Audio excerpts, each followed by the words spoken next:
Ukraine just pulled off the impossible with a stunning blow to Russia's war effort. In just 1 week, Ukraine has inflicted huge losses on Russian forces, taking out some of Moscow's most valuable military assets. Drones, missiles, and artillery have combined to wreak havoc on Russia's forces, preventing key vehicles and provisions from reaching the Ukraine war's front lines. This wave of attacks has been one of Ukraine's most successful offensives to date, further weakening Russia's ability to sustain its war effort. And you'll be amazed at how they managed to pull it off. The scale of this achievement was first revealed via a telegram post by the country's Commander-in-Chief of the Armed Forces, Oleksandr Syrskyi. According to Syrskyi, the week of February 11th to February 17th was a turning point, delivering Russia its worst single-week losses in terms of destroyed equipment. And the numbers are staggering. Syrskyi reported that 967 Russian military vehicles were destroyed in just 7 days. That includes 88 tanks and 250 armored vehicles, all neutralized by Ukrainian forces.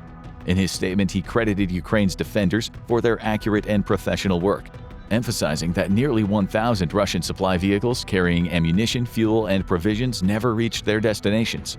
With these losses piling up, Russia now faces a mounting logistical crisis, one that could severely impact its ability to sustain operations on the battlefield. Censor.net shared the telegram post, along with a triumphant video showing some of the destruction Ukraine wrought. The clips show the flaming wreckages of Russia's armored vehicles, along with several of the strikes Ukraine carried out. Gunners hit their targets, shredding through Russia's vehicles as though they were made out of paper, leading to Russian soldiers being forced to run for their lives as they tried to escape the flaming wreckage of their vehicles.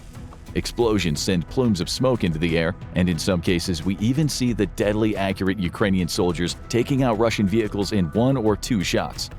Every single one of those strikes adds up, and the numbers will force a realization onto Russian President Vladimir Putin. It doesn't matter how many vehicles and soldiers you send into Ukraine, your opponents are so deadly with their Western-provided munitions that they can devastate even your most powerful armored columns from a distance. We aren't able to document every single strike that Ukraine managed to pull off, since there were almost 1,000 of them. But here are some of the most impressive of the bunch. In one clip, we saw a pair of Russian infantry fighting vehicles, or IFVs, trudging along in what appears to be a snow-covered field somewhere in Ukraine. It's difficult to determine which IFVs were in the Ukrainian gunners' crosshairs, but the vehicles may be BMD-4Ms, which can travel at speeds of up to 43 miles per hour and come loaded with a 100mm gun and a 30mm cannon. That vehicle has protection against 30mm rounds at the front, as well as enough armor to deflect 7.62mm rounds and shell splinters to its hull side. The vehicles might have also been Russia T-15s, which are essentially modified versions of T-14 Armata main battle tanks. Again, these IFVs can reach speeds of around 43 miles per hour, and they come equipped with a 30mm automatic gun and 4 Kornet-EM anti-tank guided missile launchers. Ultimately, it doesn't matter which IFV it was, Ukraine took it out. A single strike caused a blast in front of the lead IFV. That wasn't enough to stop it. The vehicle accelerated as the crew realized they were under attack, and then a second blast rocked the IFV seconds later, forcing it to divert course and take a sharp turn to its left. As the lead IFV desperately scrambled away from Ukrainian fire, literally turning tail and fleeing, the second IFV came to a halt. Even though it wasn't struck directly, it had clearly been damaged by the 2 blasts. Russian soldiers evacuated and ran toward the tree line just as a third shot was fired. The second IFV went up in flames and no help came from the first, since it had already driven as far away from the situation as possible. What makes this strike so remarkable is that Ukraine managed to pull it off at a distance of around 6.2 miles. 3 shots all hit their targets, with the final strike sending the Russian IFV up in flames. That's just one example of what Ukraine achieved during the week beginning February 11th. And there are many more. We also saw a Russian assault column advancing on a Ukrainian defensive position manned by the country's 5th Special Forces Unit. The unit tracked the vehicles as they drove along a road, with 4 being visible. One of those vehicles had already ground to a halt, perhaps showing us that it's a past victim of one of Ukraine's deadly strikes. As the vehicles slowly made their way down the road, a plume of smoke erupts into the air. A powerful mortar shot scores a direct hit on one of the 3 Russian vehicles. More mortar fire follows, with one of the vehicles eventually diverting away from the road and into an open field. There it comes to a stop as smoke billows out. Another successful strike for Ukraine. One more Russian vehicle was taken out of the equation. Moving to the Donetsk region, we've seen even more of what Ukraine is managing to achieve in its assaults on Russia's vehicles. The Donetsk Oblast is a key battleground in the Ukraine war. Putin spent most of 2024 pushing more and more soldiers into the region for several reasons. To Putin, Donetsk represents a key strategic, economic, and political target. The oblast is part of the Donbas region and contains a Russian-backed separatist republic that has been fighting against Ukraine since before Russia invaded. To Putin, that amounts to the oblast being Russian in all but name. He wants to take Donetsk to officially make it a part of the Russian Federation. However, he also sees the strategic and economic importance of the oblast. Taking Donetsk would give Putin a land bridge to Crimea, which could see him revitalize the Black Sea Fleet that Ukraine has devastated during the war. Plus, the Donbas is a heavily industrialized area known for its massive coal reserves and coal mining industry. Those natural resources are valuable to Putin because he could use them to prop up Russia's ailing economy. Donetsk is so valuable to Putin that he willingly incurred almost 430,000 casualties in 2024. The majority of those Russian losses were in the Donetsk region, and they came in return for just 1,609 square miles of territory to Russia, approximately 0.69% of Ukraine. But Ukraine is defending Donetsk. In the week beginning February 11th, Russia sent a Chinese-made Desert Cross ATV into the region. That vehicle doesn't offer much in the way of protection for the troops packed inside.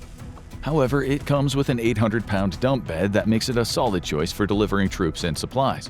Russia has resorted to these types of unarmored vehicles because Ukraine has done such a good job of destroying so much of its specialized equipment. The Desert Cross couldn't last long once it came into Ukraine's sights. In another strike, a drone being operated by Ukraine's Flying Skull Battalion chased down the ATV. As the Russian vehicle streaked across the ground, the drone caught up and executed an impressive 180-degree turn, placing the Desert Cross in its sights. Suddenly, an explosion rocked the vehicle. It's unclear if the shot came from the drone or if Ukraine cleverly used the unmanned aerial vehicle as a decoy to force the ATV into stopping.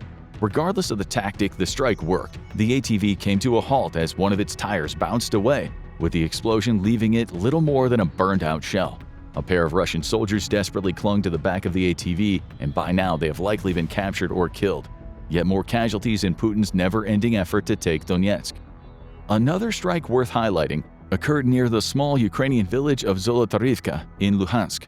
There, soldiers from Ukraine's 118th Territorial Defense Brigade found themselves facing off against a pair of Russian MTLB vehicles.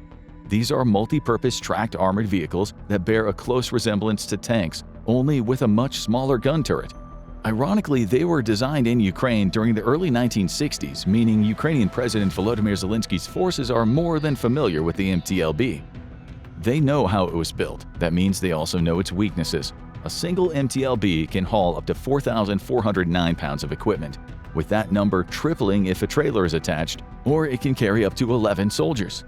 It appears that two traveling near Zolotarivka were packed with soldiers who were likely en route to take part in an assault on a Ukrainian position. It's unknown which of the 80 or so variants of the MTLB Ukraine came up against. All are capable of reaching speeds of up to 38 miles per hour. Each also comes packed with either a 7.62mm or 12.7mm machine gun, along with between 0.11 and 0.39 inches of steel armor that protects them from small arms fire and shell splinters. They're formidable vehicles despite their age. But that didn't stop Ukraine.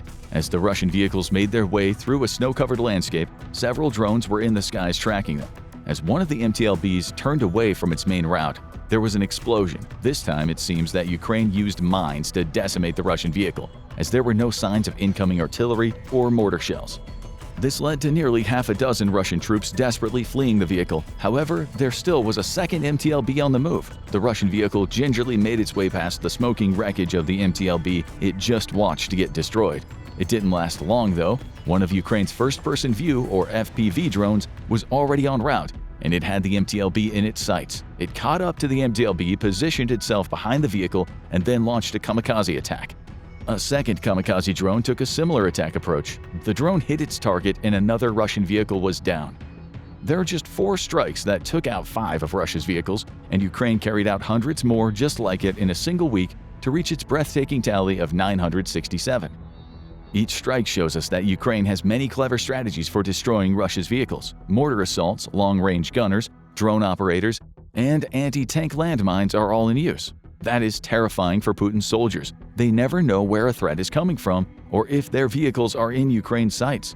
The only sign comes when an explosion occurs. By that time, it's already too late. And it gets worse for Russia. These assaults on their vehicles weren't the only major wins Ukraine enjoyed during the week beginning February 11th. In Pokrovskoye, which is a small Russian village close to the border, Ukraine's border guards used FPV drones to take out several small enemy infantry groups.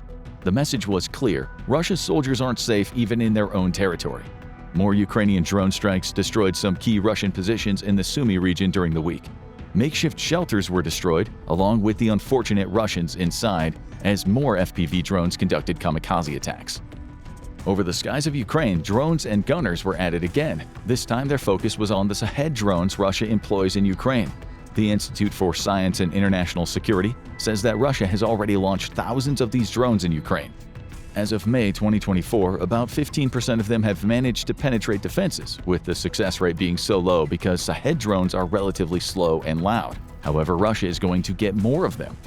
In 2023, Russian drone manufacturer JSC Alabuga signed a contract with Iran to deliver 6,000 of these drones in a $1.75 billion franchise deal. The more Ukraine takes out now, the less impactful those extra 6,000 Shahed drones will be. It all adds up to one of the best weeks Ukraine has ever experienced in terms of damaging Putin's war machine inside Ukraine itself.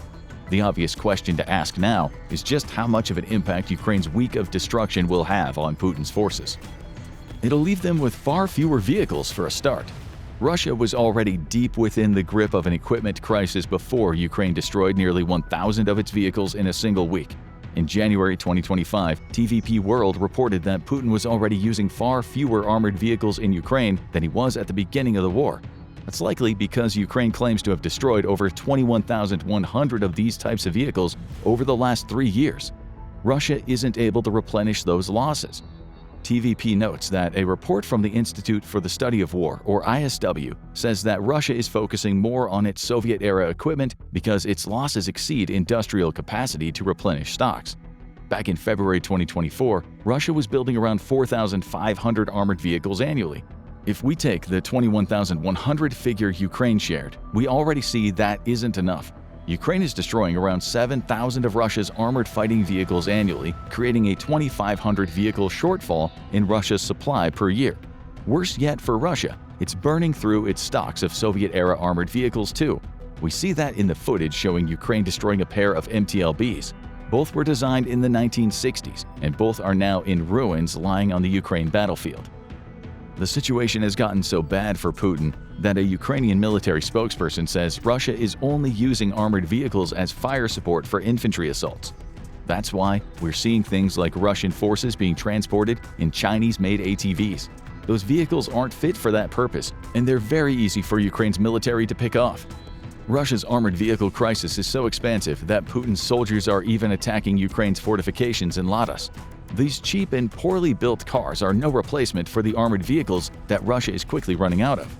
Oleksandr Syrskyi says Ukraine destroyed 250 more armored vehicles between February 11th and February 17th. If it maintains those numbers, it will destroy around 13,000 of these vehicles by the end of 2025, deepening Putin's equipment crisis. The situation doesn't get any better with tanks. Russia's week from hell saw Ukraine obliterate 88 tanks, adding to the 10,000 or so it has destroyed since the beginning of Putin's invasion. Again, Russia faces combined manufacturing and stockpile issues in this department. Former Russian Defense Minister Sergei Shoigu claimed his country had delivered 1,530 tanks in a single year back in June 2024. That is less than half the number Russia is losing annually.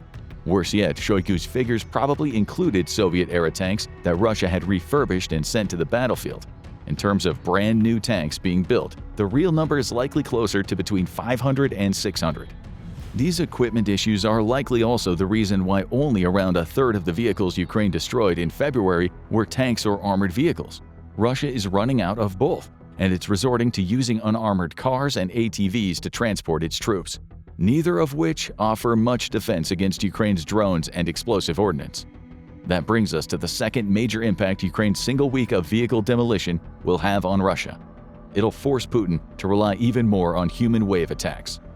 That is nothing new for Russia's leader. He's shown a callous disregard for the lives of his soldiers, which is why over 863,000 of them are either dead, injured, or captured 3 years into his invasion. Putin was accused of sending injured soldiers and prisoners of war to assault Ukrainian positions back in July 2024. And as he's been running out of vehicles, he's relied on human waves to an even greater degree. Putin believes the meat grinder he's created will lead to Russia's victory. All he needs to do is continue sending soldiers on foot, and Ukraine will run out of ammunition. The problem is that he can't keep up this tactic forever. Eventually, Russia will run out of manpower, with each month bringing with it news of record-breaking Russian casualty rates. December 2024 was Russia's most costly month on that front. Russia experienced 1,570 casualties per day in the final month of last year. January 2025 hasn't been much better. Fewer Russian soldiers were killed or injured. However, that's not really a victory for Putin. January saw his forces experience their second highest monthly casualty rate. Daily deaths fell to 1,556, with 48,240 Russians being killed or wounded throughout the month. That's only 430 fewer than the 48,670 casualties from December 2024, showing that Putin is churning through his manpower reserves. Think about what Ukraine destroying almost 1,000 Russian vehicles in a single week in February will mean for these figures. Putin will have to send even more of his soldiers into the fight without armor, which means thousands more will be killed on the battlefield. We don't know yet if February will be yet another record-breaking month for Russian casualties. But if it isn't, it will be close, and if Ukraine can maintain this pace of vehicle destruction, it won't be too long before Russia's casualty rate breaks past the 50,000 per month barrier. And finally, all of these issues add up to pressure being relieved on Ukraine, particularly in the Donetsk region. Russia has fewer vehicles, which means Ukraine can dedicate more of its explosive firepower to the unfortunate soldiers attacking on foot. Or it can preserve that ammunition while using smaller arms to devastate Putin's human waves. By chipping away at Russia's armored vehicle and tank reserves, Ukraine is making the ground assaults it faces slightly easier to handle each month. Putin will try to maintain the pressure for as long as he can. But he is running out of resources, while Ukraine has shown itself capable of very intelligently using what it has to cause maximum damage. Destroying almost 1,000 Russian vehicles in a single week is a perfect example of this capability. The question now is simple: can Ukraine maintain these staggering numbers? Tell us in the comments, and make sure to subscribe for the latest news about the Ukraine war and the ongoing conflict and military news from around the world. We're a truly independent source striving to bring you the best, most accurate, and up-to-date information possible, and we sincerely appreciate your support.